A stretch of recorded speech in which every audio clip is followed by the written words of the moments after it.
بسم اللہ الرحمن الرحیم۔ قبل احترام سامعین گرامی، عام طور پر کیا ہوتا ہے ہمارے اسلام میں، اسلامی معاشرے میں جب نکاح ہوتا ہے، چاہے مسجد میں نکاح ہو رہا ہو یا کہیں پنڈال میں، کہیں گھر پر یا کہیں پر بھی اگر ہوتا ہے، تو عام طور پر ہوتا یہ ہے کہ دولہا نکاح کی مجلس میں موجود ہوتا ہے، دولہا۔ اور جو دلہن ہوتی ہے، دلہن چونکہ اسلام میں پردے کے مسائل ہوتے ہیں، پردے کے احکام ہوتے ہیں، عام مردوں کے مجمع میں دلہن کا آنا یا عورتوں کا آنا اسلام میں منع ہے، اس لیے دلہن کی طرف سے وکیل عام طور پر بنایا جاتا ہے۔ وہ وکیل جو ہوتا ہے وہ دلہن کی طرف سے اجازت لے کر، اس کی طرف سے ایجاب کر کے، جس کو کہتے ہیں شریعت کی اصطلاح میں، وہ آتا ہے مجلس نکاح میں، اور پھر جو قاضی صاحب ہوتے ہیں نکاح پڑھانے والے، وہ اس لڑکی کے وکیل سے ایجاب کرا کے اور پھر وہ دلہے سے قبول کراتے ہیں۔ اس کو کہا جاتا ہے ایجاب و قبول۔ تو دوستو بزرگوں، یہاں پر ہمیں وکیل کے سلسلے میں، یہ جو لڑکی وکیل بناتی ہے کسی کو، تو وکیل کے سلسلے میں ہمیں دو تین باتیں سمجھنا ہے جو بہت اہم ہیں۔ ہمارے اسلامی معاشرے میں اس بارے میں کافی غلط فہمی پائی جاتی ہے۔ ایک چیز تو دوستو بزرگوں یہ ہے کہ جو لڑکی کسی کو اپنا وکیل بنا رہی ہے، تو وکیل محرم ہو، یہ بہتر ہے۔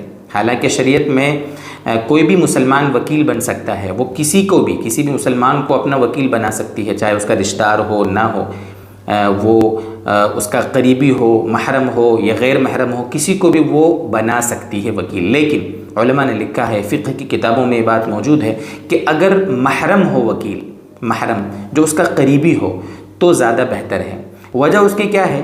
چونکہ جب وہ وکیل، لڑکی کسی کو وکیل بنائے گی، یا وکیل جب پوچھنے کے لیے جب جائے گا اجازت لینے کے لیے لڑکی کے پاس، تو لڑکی کو تاکہ تکلف نہ ہو، اس کو پتہ ہو کہ یہ تو میرا اپنا کوئی رشتہ دار ہے، یہ میرے ماموں ہیں، یا یہ میرے چچا ہیں، یا میرا بھائی ہے، وغیرہ وغیرہ، جو بھی ہو، وہ کھل کر اس سے اپنی بات رکھ سکتی ہے، مہر کے بارے میں بات چیت اس سے کر سکتی ہے، جو بھی آگے کے مسائل ہیں وہ اپنے محرم وکیل سے تاکہ رابطہ کر کے پوری بات کلیئر کر سکے۔ اس لیے محرم ہو یہ بہتر ہے۔ اور ہم نے آپ کو بتا ہی دیا ہے کہ اگر غیر محرم بھی ہوگا، کوئی بھی مسلمان ہوگا، تو وکیل بن سکتا ہے۔ پہلی بات تو یہ ہے۔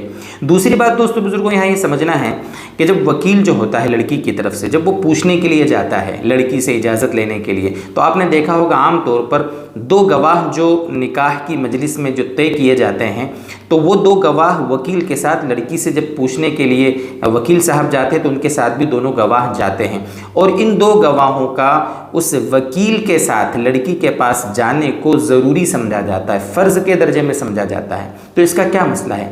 کیا جب وکیل صاحب لڑکی سے پوچھنے کے لیے جا رہے ہیں، تو کیا ان دو گواہوں کا وہاں جانا ضروری ہے یا نہیں ہے؟ کیا اس کے بغیر نکاح نہیں ہوگا؟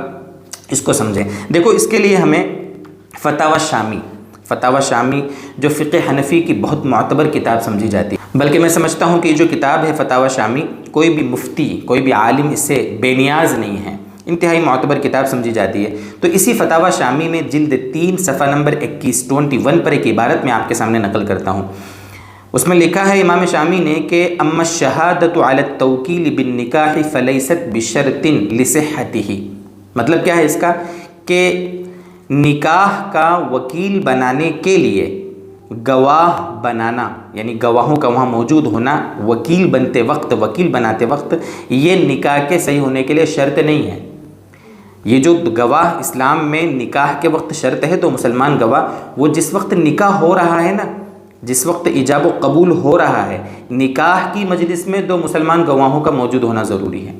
جب لڑکی کسی کو وکیل اپنا بنا رہی ہے، یا جب وہ وکیل صاحب لڑکی سے اجازت لینے کے لیے جا رہے ہیں، اس وقت تو دونوں گواہوں کا موجود ہونا ضروری نہیں ہے۔ ہاں، علماء نے اس کو مستحب لکھا ہے، ٹھیک ہے چلے جائیں، اچھا ہے، نہ جائیں تو بھی نکاح ہو جائے گا۔ ان دونوں گواہوں کا نکاح کی مجلس میں ہونا ضروری ہے۔ البتہ اس کو جیسا ہم نے بتایا کہ مستحب ہے۔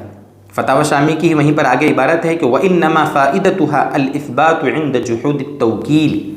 یہ جو دو گواہ گئے ہیں، ان کا وہاں جانا مستحب ہے، چلے جائیں گے اچھا ہے، نہیں بھی جائیں گے تو ہو جائے گا۔ جانے میں فائدہ کیا ہے؟ فائدہ یہ ہے کہ اگر لڑکی اس وکیل صاحب کو اگر وکیل بنانے سے انکار کر دے، اللہ نہ کرے کہ ہم نے تو وکیل بنایا نہیں تھا، انہوں نے کیسے ہماری طرف سے جا کے ایجاب کر لیا، اگر ایسا ہو تو لڑکی کے انکار کی صورت میں یہ دو گواہ گواہی دے سکیں کہ ہم اس بات کی گواہی دیتے ہیں کہ آپ نے ان کو وکیل بنایا ہے، یا وکیل صاحب آپ سے اجازت لے کر آئے ہیں، تو وہ فائدہ ہو سکتا ہے۔